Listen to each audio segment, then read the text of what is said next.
उपविभागीय पोलीस अधिकारी कार्यालयाकडून अवैध दारू वाहतूक करणाऱ्यावर छापा कारवाई। एका इसमास ताब्यात घेत 2,55,000 रुपये किमतीचा मुद्देमाल जप्त।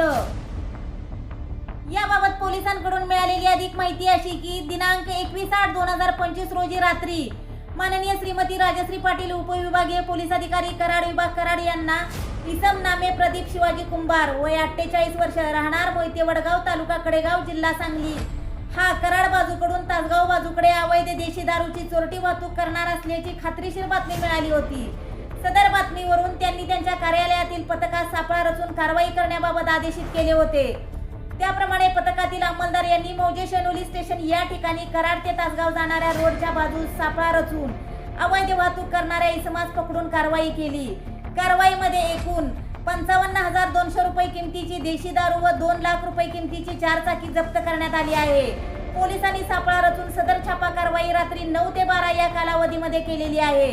आरोपी विरुद्ध कराड तालुका पोलीस ठाणे येथे गुन्हा दाखल करण्यात आलेला आहे।